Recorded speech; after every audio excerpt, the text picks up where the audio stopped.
Welcome to this week's book club. We have been studying, reading, analyzing, watching this incredible book called Oversubscribed. And I'm here with some of my friends who we're going to talk about this incredible book.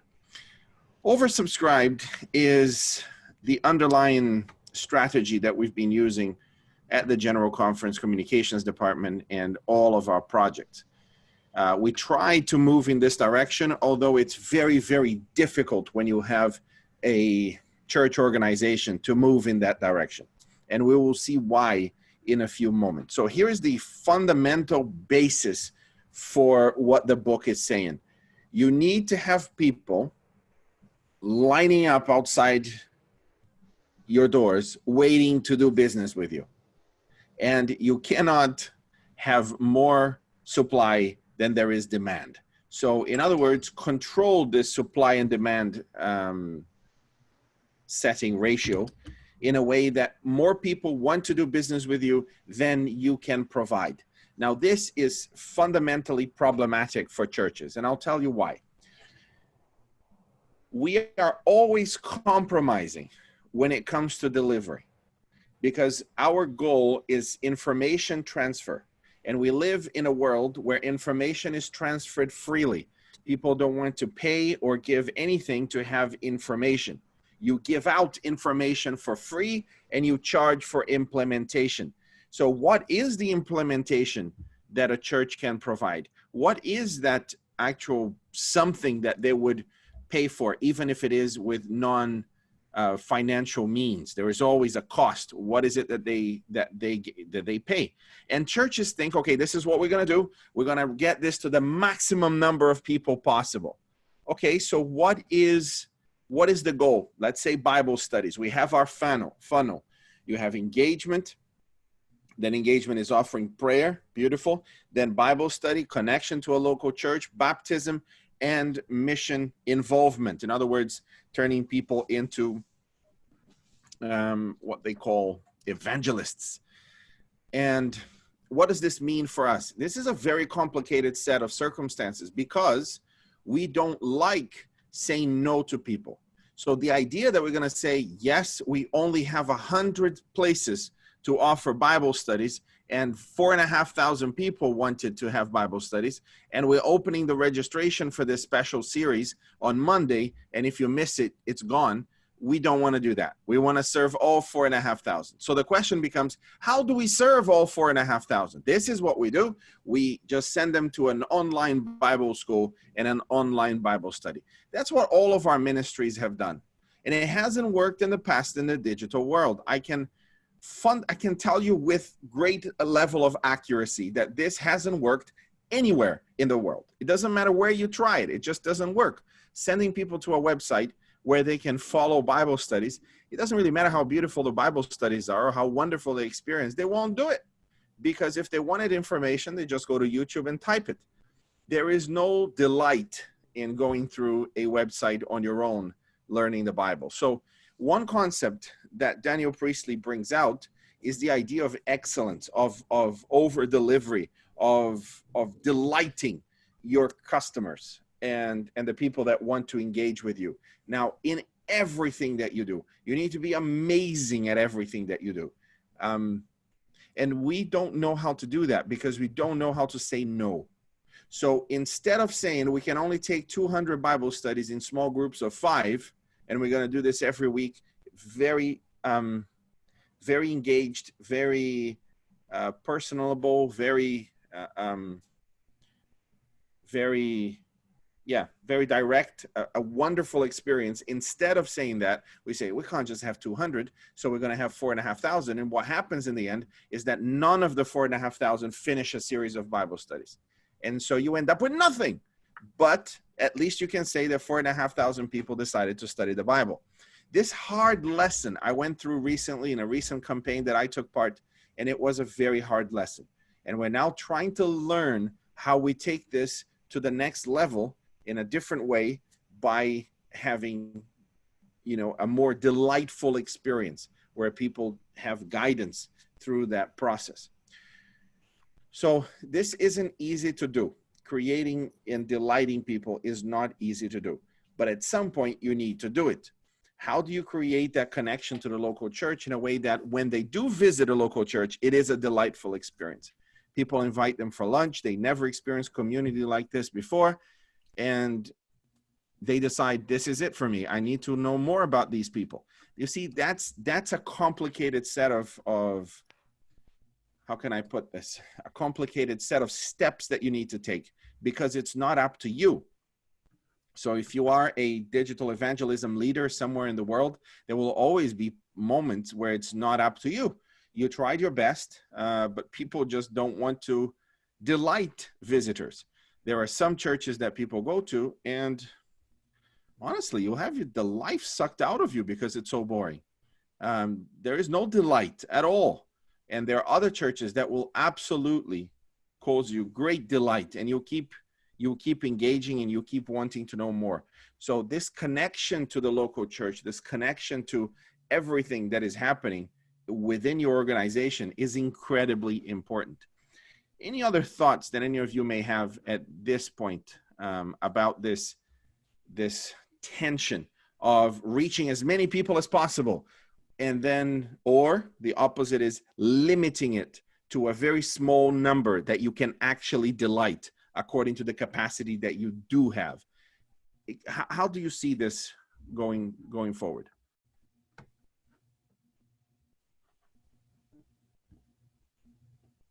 No one? That's all right. I can move forward.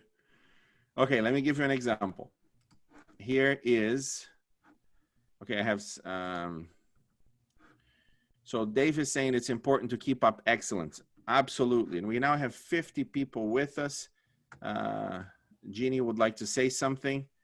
I don't know if that's how you say your name, Jeannie Lonzer. Go ahead. You can talk. Go ahead. Unmute yourself when you're ready, Jeannie. Priestley sounds like we need to limit ourselves so that we can do an excellent job. And what do you think of that? Do you think that's a good idea? What's better than not doing anything or failing globally? Quite right.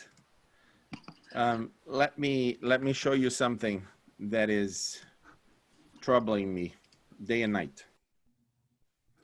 Here is our Facebook page on the Adventist Church, the official global Facebook page. As you can see, there are 114,000 messages received. Look here, in the last 28 days. There's a lot of people that are getting in touch with us, 114,000 of them. And we have, I don't know, 30 people, 40 people in the Philippines that are part of our community engagement team, and they are responding to these people. They're answering them. They are creating conversation and engaging with them. But this is simply because, and if you see the curve, you'll see that the curve has not always been this way. Let's look further. Let's look at the last 90 days. Look at this curve, guys. When it loads. There you go. Look at this. It is unbelievable. What happened here, do you think? Something happened here, right? What happened here? I'll tell you what happened here. We decided to take these people seriously. That's what happened. We decided to get in touch with them again and to build conversations and to provide pastoral care in a deeper way. And as soon as you start engaging with people, they start answering back. They start replying. They engage with you more. They rely on you. They think, my goodness, there is somebody on the other side answering and engaging with us immediately. So the 24-hour teams that are there, look at this. Whatever happened on Thursday, 9th of July, we had 18.9 thousand people that were connecting and engaging with us. Sometimes we just send them a Bible verse. Other times we offer prayer. Other times we mention that we pray for them. And look at the ages here. The most engaged are, look at this, men 18 to 24, exactly the kind of people who everybody says, they don't like church. They don't want anything else to do with church and so on. But where do they go?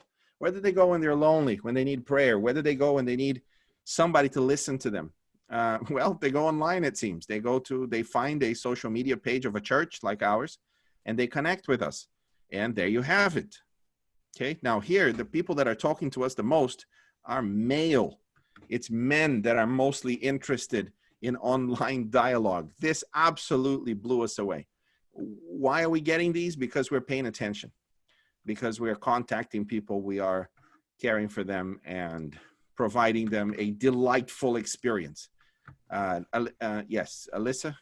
So something, I just came off the Unlocking Bible Prophecies campaign, and one of the big takeaways that I had from that, as kind of helping oversee the marketing and everything online, was that there wasn't a lot of interaction with the people while they were watching it. And so over the last 3 weeks, as we've continued this series on, one of the things that we have done is had someone online on YouTube and on Facebook interacting with the people in real time as that page.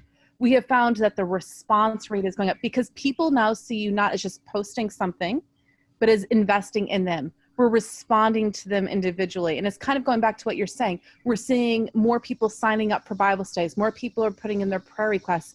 The number of people joining the groups afterward are going up because we're investing in them. And I think that is something that, in general, we have struggled with. We put up a post, everybody and their brother might respond on it, but we're not responding back. We're not interacting. We're not showing that genuine, authentic relationship building. And I think that is making a big difference. It's what you showed in that. Once you start creating authentic connection, there's nothing people crave more right now in this world than to feel like they are being heard and they're being cared for. Absolutely right. Esther, let me see if I can find you here. I love the point that you just made. It goes exactly with what Alyssa is saying. I would like you, if you don't mind, to tell us all the point that you just made over here. So where is Esther? Esther is right here. Esther, if you could unmute yourself, and if you could turn on the camera, great. Otherwise, just speak. We'll see your picture. Sorry, it cut out just when you were asking me. What did you want me to share? What you wrote here on the right. Jesus had times where he preached to the crowds. So if you could make that point in light of this oversubscribed concept. Okay. Yeah, no, it's interesting because I was just studying Luke chapter 10 this morning, and so it fitted right in. Jesus, he had times when he had preached to everybody, but he also had a limited number of people that he invited into his inner circle, and those were the people that he mentored, discipled, taught. He had another group which was not the inner circle, but like a circle outside that, the 70, where he taught them, he gave them authority to go out and go before him into the towns. And then by doing this, by really focusing and investing in a few, and then investing in a few more, he then ended up with an army that could go out and do the same thing. And that's with the power of the Holy Spirit at Pentecost just boomed. And when we look at how they ran church in Acts, it was that investment in the houses, investing in people, and it seems limited, meeting in a house, rather than why do we just build these huge tabernacles and invite thousands of people? But it was so important to the model that Jesus had set for his disciples, that they really nurtured a few, so that then they could go out and nurture a few. And that would then multiply the work, rather than trying to throw everything out to everybody and hope you get some. Absolutely fantastic. I'm going to take your lead there, and I'm going to go to Luke chapter 10, which I was not planning on, but it's one of my favorite passages in the New Testament. And it is the biblical version of Oversubscribed, the book. So let's have a look at that. But before, are you related to Dr. Peterson, who taught at Newbold College for a while, or not? Maybe not. I don't know. Okay. I just thought there may be a connection there. Nonetheless, yep. Here is Luke chapter 10. Thank you, Esther, for bringing that up, because it's brilliant. Let's have a look at this as a strategy. Jesus sends out the 72. After this, the Lord appointed 72 others and sent them 2 by 2 ahead of him to every town and place where he was about to go. So let's understand the context. The context here is very simple. Jesus was about to go to these cities. But before he went, he sent messengers. He sent people ahead of him. So it's pretty much like the second coming. Before the second coming, Jesus is coming to all these cities in the world, including the one you're living in. And he says, now I'm going to send my messengers, right? Does it sound familiar? So he sends messengers ahead of him. He told them, the harvest is plentiful, but the workers are few. Ask the Lord of the harvest, therefore, to send out workers into his harvest field. We could talk more about that. Let's not at this point. Go. I'm sending you like lambs among wolves. Now, this is the first weird sentence because one wolf among lambs would be a disaster.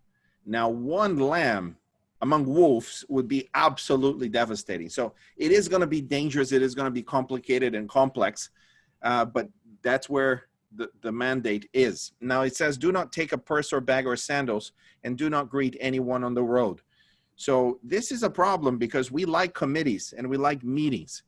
We have too many of them. The idea is here, it's like, don't call many committees. Just go. Just go. But what if go? Do not worry too much. Just go.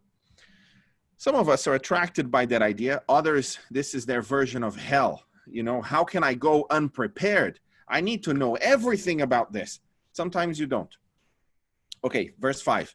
When you enter a house, first say peace to this house. If someone who promotes peace is there, your peace will rest on them. If not, it will return to you.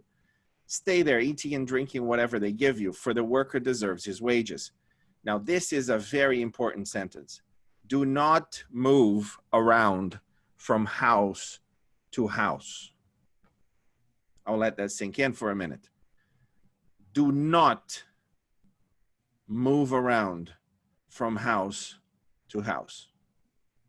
But Lord, we need to reach as many people as possible. Do not move around from house to house. But Lord, surely we need to reach all of the people in that village. No, you don't. You need to reach one person, the person of peace. There is a Australian actually called Peter Ronfeld who builds a lot on this verse, that you need to find a person of peace somewhere in any location, somebody that is well connected to everyone. And once you say peace to this house, if the person welcomes you, then you deal with them. So here for marketers, this is really, really important because many marketers, we try, I think last week we mentioned this, we try to reach the impossible fruit on top of the tree, the unripe fruit on top of the tree. And Jesus is saying, no, just talk to the people that accept you immediately and then work with them, stay with them, work directly with them. When you enter a town and are welcomed, eat what is offered to you. Heal the sick who are there and tell them the kingdom of God has come near to you. And this in Greek is the word engidzo, which means near in terms of space and time, just like English. But over here, it really is space. The kingdom of God has come near to that village. But when you enter a town and are not welcomed, go into the streets and say, even the dust of your town we wipe from our feet as a warning to you. Yet be sure of this, the kingdom of God has come near. I tell you, it will be more bearable on that day for Sodom than for that town. And Jesus continues. So in light of oversubscribed, Jesus seems to be saying the same thing. Focus on the people that are willing to work with you, that agree with your values. Focus on a small subset of people. You don't need to reach every human being on the earth with this particular product, with this particular campaign, with this particular messaging or project or organization. But you do need to reach the core people that already agree with you and that would want to be part of this something special that you are building, that you are creating. So you as a leader, a digital leader, you need to find people around you that are willing to connect with you, that believe what you believe, that are willing to be part of this small group that will make a big difference in the world. Now, let's take this a step further. But before that, Enoch, you wanted to say something. Go ahead, Enoch.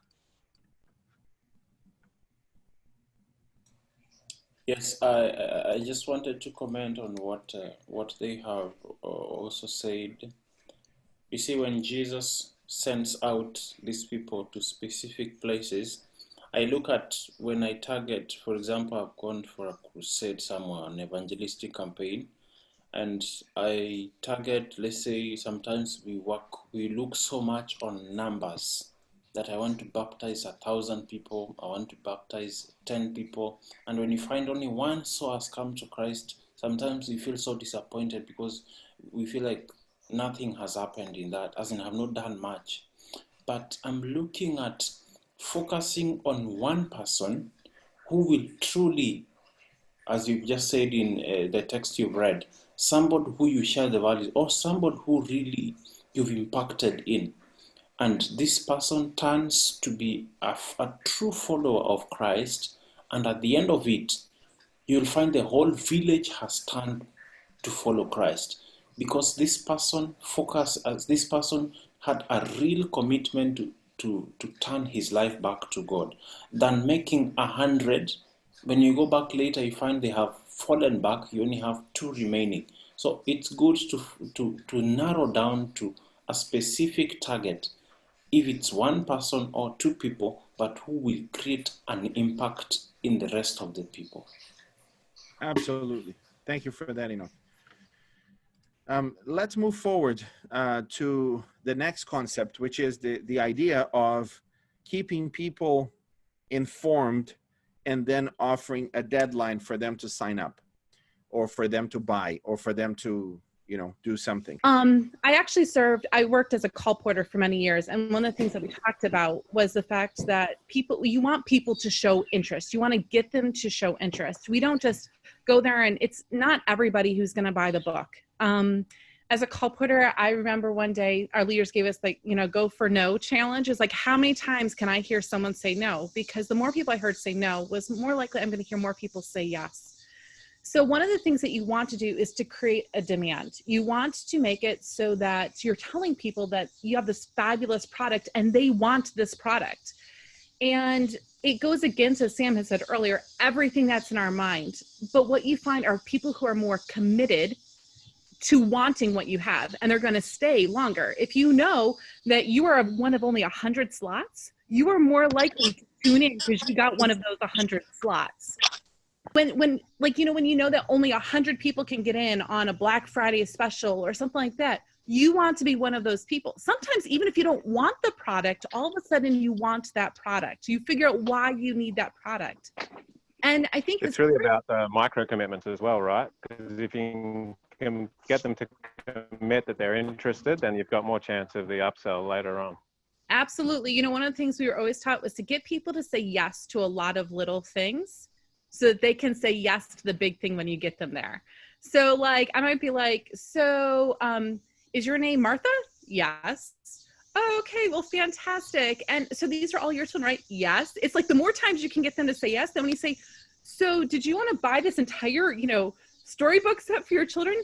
Yes. It's like, so trying to get them to say yes, but we're not trying to do it for a bad reason. We're trying to get it to help them to make that commitment. So the smaller little steps that we can get them to, the faster they'll get to the larger commitment. Go ahead. Take it away. Nice. And what do you do when people don't want to hear from you? They don't want to do business with you. They don't really want to connect. You wave them goodbye. It's fine. As Jesus said, wipe your feet and go. There is no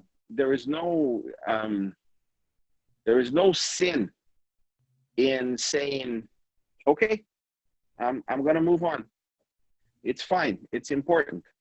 So, Ana Paula, you wanted to say something. Miriam, I might need your help. If you could get Ana Paula to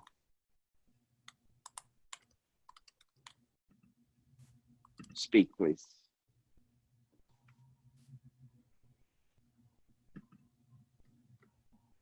Ana Paula or Miriam, can you allow her to talk?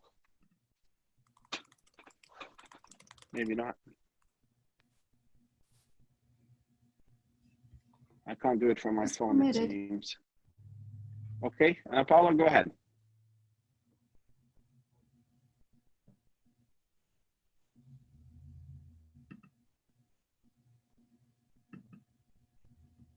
Nope, maybe not.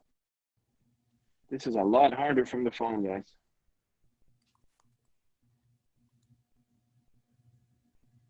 Yeah, that's correct. Eric, you are absolutely right. You don't throw the final call to action there. You don't even make it available. What he's talking about is you offer your best product, the thing that people really want, and you create a desire for them to have it. You communicate with them, and then you say, okay, next week on Tuesday at 10 a.m., the tickets will be open and will be available. We just want you to know that 650 people signed up, but we only have 100 places. So please be quick and make sure you get yours. Suddenly, you created a perception that, and you never lie. I absolutely never give false data. So you create a perception immediately that there are 650 people interested in this, just like me, but there are only 100 places. So I better be ready at 10 a.m. to sign up. And then you send an email an hour before, and then you do it. Again, they know that they don't want to lose the opportunity. So that's a really important technique. And Paula, let's try again. See if you can unmute yourself. Eric says, Apple always has iPhone sales start at midnight, Friday night. Yes. Let's see, Eric, Miriam, can you enable Eric whilst we're waiting for Ana Paula? I don't know what's happening to her phone or her computer, but Eric can share with us what he's trying to say there. Let's talk about it. Go ahead, Eric. Yeah, so I was just saying, one of the most frustrating things as an Adventist is that Apple, they always tell you the release date. Sometimes they don't even tell you right away, but when they do tell you, they tell you a few weeks in advance. You know when it's coming. It's usually a Friday night, so you have to wait till Sabbath night when there's like way back order.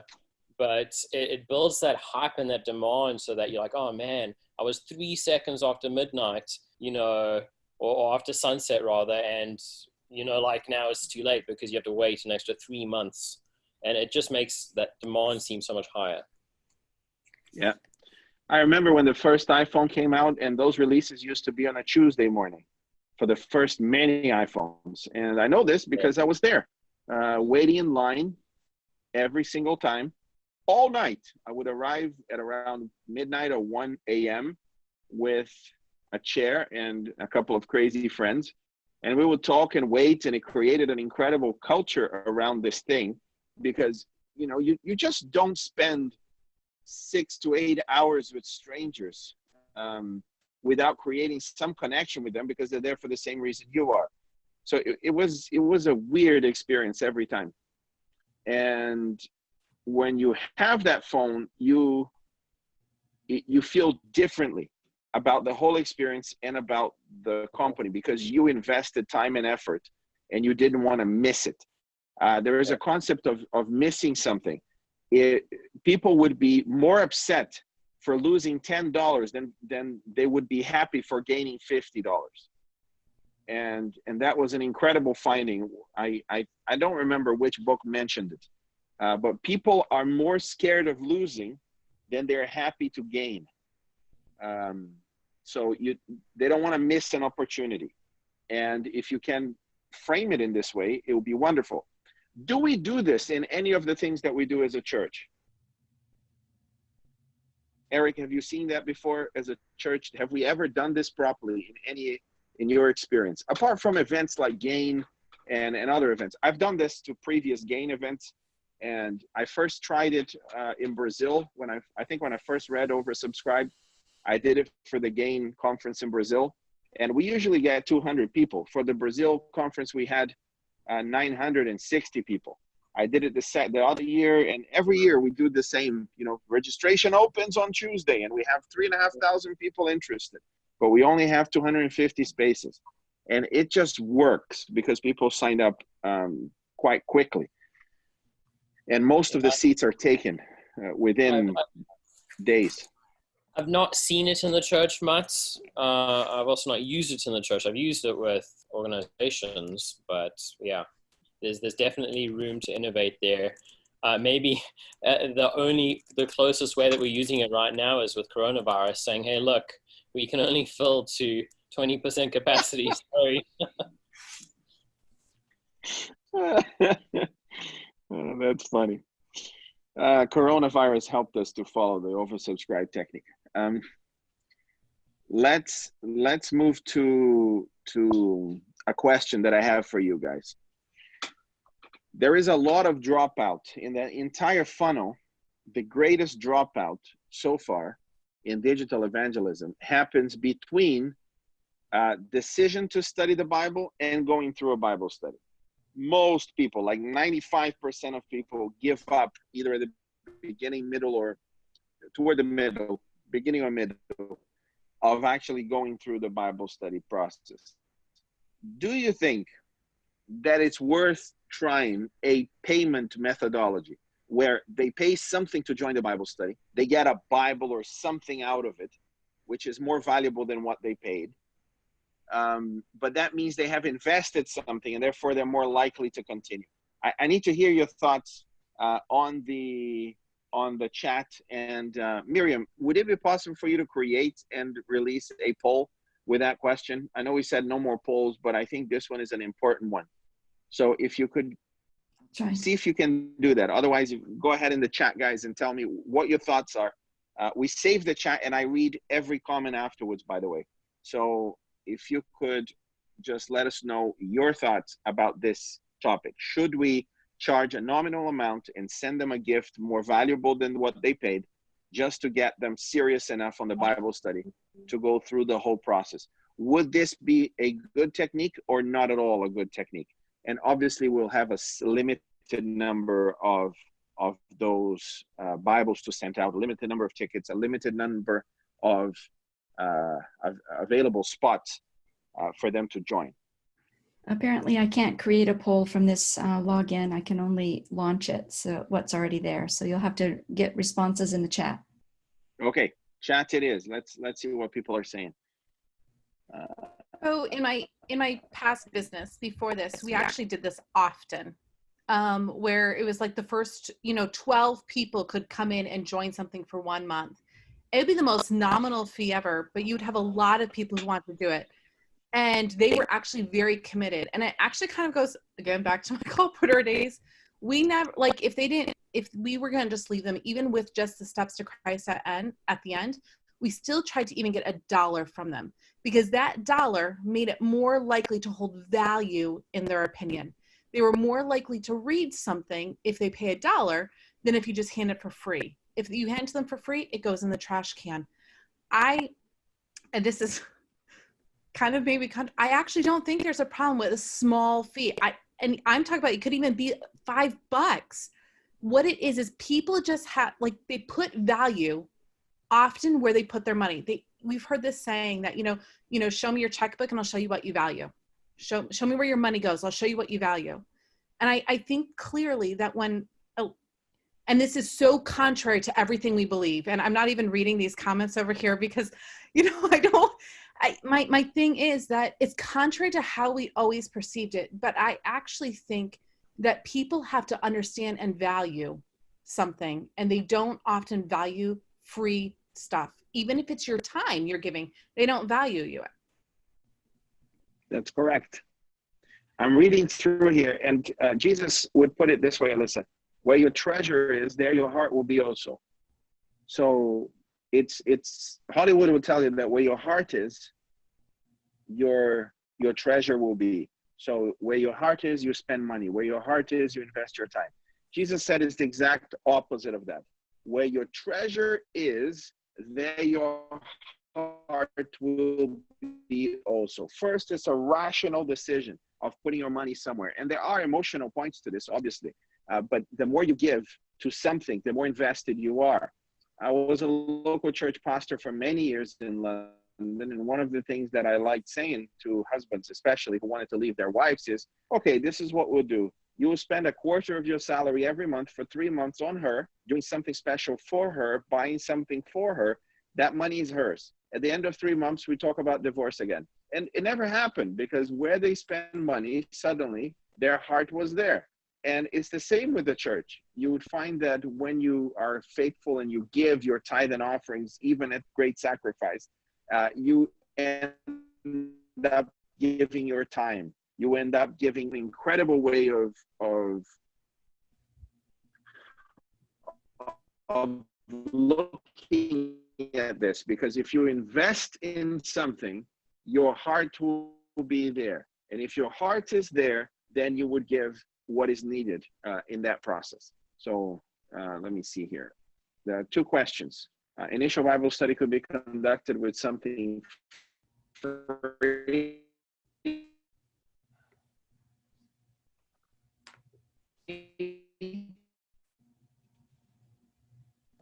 Like a free lunch or dinner or gift. Yeah, sure. Social capital is the best initial investment, because people will feel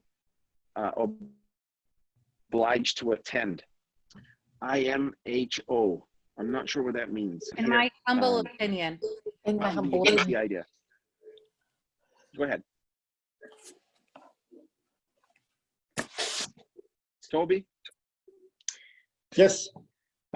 So from what I have seen also in other initiatives, they charge a fee, but what they do, they say, if you cannot afford it, please let us know and we will send you a gift code.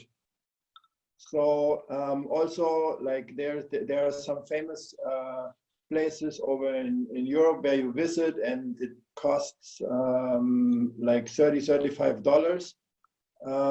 But then they say, if you cannot afford it, and we believe there are a lot of people who cannot afford it, please come and just say, I cannot afford it, and then they give it for free. So it's actually, if they don't have the money, it's actually expressing it. Or as I made this example, like writing, okay? Like write us and you get a gift code. Right. But then actually they did something where they said, you know, for this and this reason I cannot afford it, which also is something where it needs courage. Right. In a wealthy country like in a wealthy country that will work very well. In other countries, whatever cost you put there, people are more willing to be courageous enough and not to, and just ask for it for free, which is fine too, because the perception of value is there. So Ana Paula says, I think when we talk about the Bible, we need to make everything about it as much free and available as possible. So here is the counter argument to what we've been saying so far. We need to make everything free when it comes to the Bible. Do you agree with that? What do you think about that? If you actually read above, though, she says, like 2 comments up, she goes, we need to be creative in the way we charge people for that. Paying just a little is not a guarantee of commitment or decision either. And I actually think that there are other ways that you can pay. Maybe we say that there's like something that they want. If you come to 10 sessions, I mean, they do this at like this, you know, the stuff in churches where if you come to 10 sessions, you can, you know, take the Bible with you or something. So there could be other creative ways to do stuff. I don't know if that's what she was talking about, but I think being creative, not always money, but figuring out other solutions to that whole like pay whatever situation. Karen, it keeps trying to say something. No, I was just going to say that sometimes your payment can be commitment too. If what you have to offer is so incredible, if you are, for instance, a famous person, then I will absolutely take my time, figure out how to get out of work, how to get out of other commitments in order to go and hear you speak, for instance. So if what you have to offer has such incredible value, there will be commitment of the people that are coming to hear it, but especially if there is a limited amount of seats, even if it doesn't actually cost money, it costs commitment. And if they miss a couple of meetings, then they're off. Yes. maybe that will work better than a nominal cost. Absolutely. I'm reading some of the other comments, and I have some forehands here. Let's have Karen. You already spoke. Let's have Eric, and then Gaurav, and then Enoch. I agree with a lot of what I'm hearing because I've seen it work, but sometimes I've wondered if it's just not a little too much from the perspective that if we offer so many giveaways, I mean, I was at one evangelistic series, we had like 3 different giveaways a night. It seemed like we were desperate. And like, you know, it gave the opposite message. Even though it required commitment, it was just, yeah, it kind of went against what we were trying to achieve. Okay, good point. Next, I think Gaurav was next. Miriam, if you could help him. He's ready. Okay, go ahead. Yeah, one of the reviews, as I learned from this book, author describes that people don't want what you want to give them, but they want what others want. So when we create this demand-supply tension, and actually as a buyer, we want to see if others want to buy the same thing. And if there is a high demand, then based on others' decision, we make our own decision. And there is a herd mentality here. And, you know, as a human nature, we try to think why others want this thing with so much desperation. And so the demand puts credibility on the package, on whatever we are offering. So yes, I agree with Karen, what she mentioned, that we provide to them what, if something is of value, but value is added when there is more demand, and we look around and we ask for reviews. And review is one thing that has come a lot in last decade or so, where we want to check review for everything. And so we want to make a decision based on others' decision. Yes. So we need to create a better mechanism for social proof and a better mechanism for testimonials and stories of people that had their life transformed through that process. And once again, when people are going to say yes to something, they're looking for the question, what do people like me do in a situation like this? So if people like me are asking, whatever that means, are asking this question, would they click yes or no? And the more evidence we can give for that transformation, for that problem solved from other people, the more likely they are to engage with us and to do what we want them to do, which is to understand the Bible. So who's next? Enoch, I think you're next. Thank you. I'm just looking at an example of Christ sending this, is it Nicodemus or rich young ruler, that if you want to follow me, go sell everything and follow me and give to the poor. I'm looking at that, what Christ was looking in that person. He needed to know, really, are you able to, do you want to follow me as you have said, if you want to inherit the kingdom of heaven? It's one aspect. I think Christ wanted to know how serious is this person valuing, following Christ or becoming a disciple as compared to what he has. Now, a few things I've noted in our discussion. I've looked at online platforms that do sales, and when they say this thing is coming for free, the people who will sign up for that free thing will be numberless. Actually, the room will not accommodate what they have to give for free. There's an aspect I have seen that people have, human beings we have. When we give free things, number one, we tend to become a bit selfish to ourselves. If, for example, you're giving Bibles for free, I would want to take as many as possible, not bearing in mind that I'm considering how many people are on this platform, so let me just get one for myself. And sometimes the selfish part is, I want to get 4 so that I go sell 2. You see, we want to get value we want to make more value out of the free item that we have. Now, when it comes to the aspect of now giving a small cost, it could, the underlying, the main, the point we are trying to make here is, how can we get people as committed as possible? If you get 1,000 people in this platform who signed in for the training, for the book club, but at the end of it, after 2-3 days, you only find 300 people are remaining. Those are the people who are really committed. So we need to find a better way that we can help, that we can really get people who are committed. I've seen a number of Zoom meetings, like even the prayer meetings we have for digital evangelists. We have 300 people or 400 people who join. After 10-15 minutes, they have reduced to 200. Others just want to come and see what is there. This is not interesting, it's not good, let me go. So we need to find a way that we can help people get really committed to this. Like, I want to join and I'm serious about it. I would love to still use that example of Christ telling them, go sell everything and give to the poor, then you follow me. Very interesting. Thank you.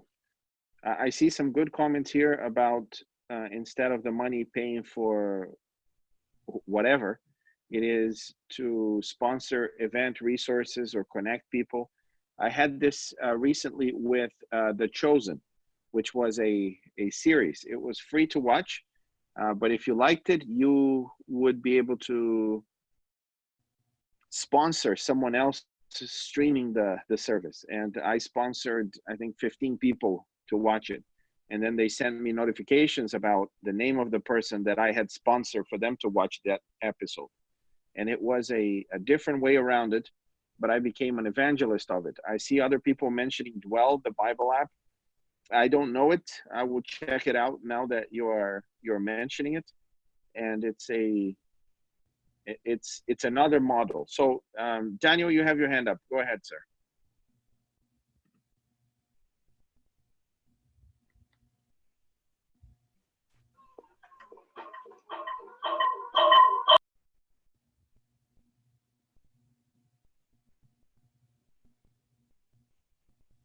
Daniel, how is it? Feedback?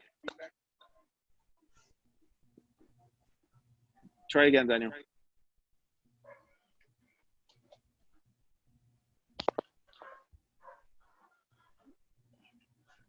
No? Sound not working? Maybe not. Hello? Yeah, go ahead, Daniel. It's me, Bem. Why is it that it's showing Daniel? I'm not sure. Hi, Bem. Okay. Just 4 ideas. The idea is not a question if it works or not, because the marketing industry knows it works. There are variants of these concepts. Whatever business you're in, the idea works. Number 2, the challenge here is, if we adapt such ideas, it will always challenge the majority of the people's concept of the ministry, which is free, which we are actually seeing right now in the group chat. It's a differing, people are starting to go different parts of the fences. Some are saying it's free, some are saying it's not. But I'd like to quote an example. Me as somebody who's in the music industry also is an example. In the music industry, people will never hesitate to buy a Christian music album. If it's the Gator vocal band, the Heritage, they will never hesitate, because they loved it. They loved hearing playing this music in their homes. And then whatever price you put in it, because they want it, they will never question it. Okay, so that's the idea there. You have this is something new for our church, but they are not realizing that this is something we've been doing beforehand, especially quoting the music industry. And the question was just, what if we place it within our Bible studies or in a different concept? Now, I'd like to remind what everybody was saying, that you have to be, I agree with Alyssa, you have to be creative on this. because it touches on a sensitive part of many when it comes to putting a price in the ministry. But if you put it on a music ministry, nobody reacts. And lastly, a good thing maybe what we do is doing A/B testing, because in the marketing industry, A/B testing is doing a lot. We can only speculate. What if we do this and we do that? Some people will say, no, that's not how it should be. And then those who have tried it will say, hey, we have data to back it up. It's in the end, whatever we speculate, trying to apply it and doing A/B testing, whatever concept we can try, is a different story than just speculating and arguing on it. That's it. Thank you, Ben. You're right. We need to test these models and see what the data shows. I don't think people would challenge the idea of paying for an album, except if it's online. If it's a digital music, then they don't think they should pay for it, and they haven't. They just go to YouTube and they watch it. So there is something about a physical something that they get in their homes, which may be the way to go. So in other words, they buy the course, the beautifully designed, etc. Course, and they get a Bible and the course in their homes, and then and they get access to the online stuff. So the online stuff is not the thing that they are getting. It's the Bible. Now, a Bible usually is expensive, and this is why the church will probably sponsor part of their Bible anyway, which is okay, because they showed commitment by paying whatever it is that they paid. So that's another way to do that. Okay, there's a question here from Enoch saying, what would happen if we put this, if you had a little cost to subscribe to this audiobook? If we had a cost to subscribe to this audiobook, what would happen is that we would get about, I don't know, we had 250 people registered, and a number of them come every other week or so. We probably get 80 people paying and about 60, 70 attending. So that's probably what would have happened. Knowing this, I would have set the maximum number to 50 people, and we would get the 50 people, and others would have to wait until it comes out on YouTube. That's one way to do it. We could try 100 or something like that. It wouldn't be appropriate for this project, but yeah, that's one way to do that. Alicia Lawrence, she says, if there's great demand, wouldn't it make sense to involve others in supplying the product? In this case, Jesus sharing and engaging Bible study, so one person isn't overwhelmed? Absolutely, Alicia. That's a great question here. So in other words, we have a great supply of digital missionaries. Let's involve them. Alicia, let me just mention something to you here that is really important, and we're trying to address in different ways. We have, as I showed you before, 140-something thousand people contacted us in the last 28 days. They are being answered and ministered to by a really dedicated group in the Philippines that we call the Community Engagement Unit. And that is very dependable. It's a 24-hour shift. Every time they're there, it's dependable. You can count on it, but it's not scalable. If we go to 1.4 million messages every 28 days, which I believe we will get by the end of this year, over 1 million messages every single month on just one Facebook page. I believe that this means we will not be scalable. So it will be dependable, but the current model won't be scalable. And using volunteers is definitely scalable. AWR campaign. But you know how many of those volunteers are still active today, 3-4 weeks on? 300 of them. So it's not dependable. So volunteers are scalable, but they're not dependable. How do we fix this? Well, there are a few of us that are working on a solution for this, and it's really exciting. When we open it up, there will be limited availability. But you will be able to join. So we're applying the principles here. And that will hopefully solve the dependability, scalability issue. And that will work by creating a network of digital leaders, but more on that in the future. Let me see the other questions that are here. Sam, may I say something? Sure. From looking at the book, the thing about it is we are selling, for want of a better word, we are trying to get people connected to Jesus, and by extension, eventually get baptized so that they can be saved in the kingdom of God. Yeah. But in reality, we know that Jesus has said that the harvest is great, but the laborers are few. Mm-hmm. And because of that significant factor, I think one of the things that we have to recognize is that, yes, we want to be oversubscribed. Yes, we would want people knocking down our doors and saying, I want to serve Jesus and what have you. But in reality, what happens is that we don't get all of these people coming to us at the same time. So take, for example, I'm on Facebook, I may have 500 friends. Now, if I put out a broadcast of these 500 friends, everybody gets to see it. But there may be 3 or 4 friends who actually respond to that broadcast. They are what I would consider, according to Priestley, they are my high-value clients. These are the ones that I'm going to spend, put in the time and the extra effort into, because they have shown an interest. It doesn't mean I'm going to neglect the other 496. They can still tap into the information that is available there. They can still see the video, they can still get the text, they can still get the Bible study. But these 4 individuals who are actually engaged in what I am doing are the ones that I will put a little more time and effort in.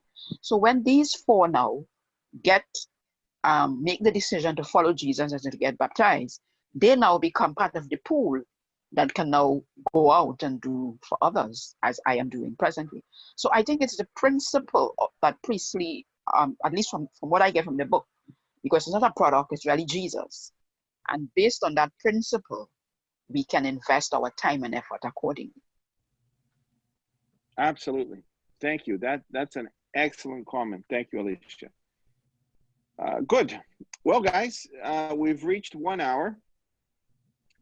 Today, we're going to end closer to 1 hour than the previous weeks. We're going to try and keep it within that time frame. This has opened up a lot of dialogue and a lot of conversation about these ideas of how to create an oversubscribed mentality, a reality for what we offer.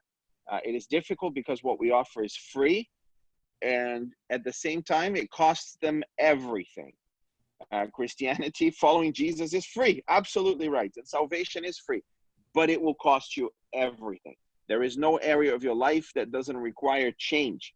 So this is, it's a very complex problem to solve. Thankfully, Jesus solved it. He had a group of 3 that he invited to different places. And then he had a group of 12. Then he had a group of 70 something. Then he had 120. And then those turned into 500. And 2,000 years later, here we are, over 3 billion who profess to follow Jesus. So in this complexity, we need to find a way to delight people, whatever it takes. So if our capacity, and this is what I think will be our strategy in the Digital Evangelism Initiative. Whatever it is that we do, we need to delight people. Okay, so we need to offer something that really is remarkable, whatever that may be. Is it free videos on YouTube? Remarkable videos. Is it Bible study? Remarkable Bible studies. Is it visiting a local church? Remarkable visits. And if we cannot offer something that is remarkable, we're going to hold back from offering it. We're simply going to say we can only offer this to so many people who live in this particular region. And we move and we expand in the speed with which we can offer something remarkable. Oh, but it will take forever to reach the world.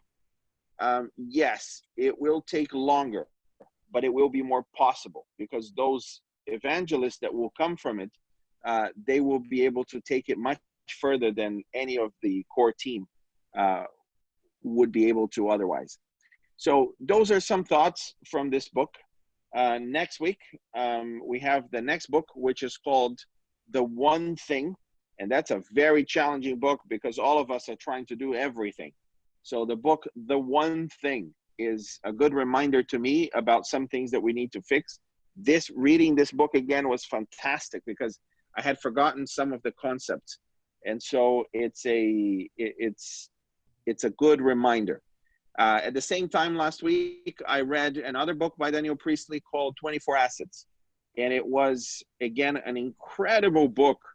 I hadn't read it before. It's a newer book. And he proposes some very challenging thoughts there in terms of building a global organization, which I am sure I'm going to discuss with many of you, some thoughts on this book, 24 Assets. But for next week, please read through or listen through, or at least watch the YouTube video a few times that will be sent to you. The book is called The One Thing, and I hope it will be incredibly helpful and beneficial to you. The comments are continuing. Thank you for that. Let's continue this conversation elsewhere. I will read all of the comments. Miriam, if you could save those to me because I don't have access to my computer, and then you can send them through to me, please. Excellent. Let's have a word of prayer and end tonight's book club. Dear Heavenly Father, thank you for these conversations, these discussions. In a way, we're stumbling in the dark in this new world. We're not sure what the best strategy is, but we know you do. So please reveal it to us. Give us creativity and wisdom. Thank you for the incredible comments that were brought up here tonight and all the learning that we are experiencing together. I pray that the next book called The One Thing will be a blessing to us as we focus on your mission. In your name we pray. Amen.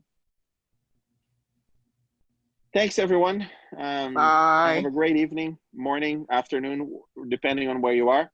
And I'll see you next week. Bye. Thank you. Bye.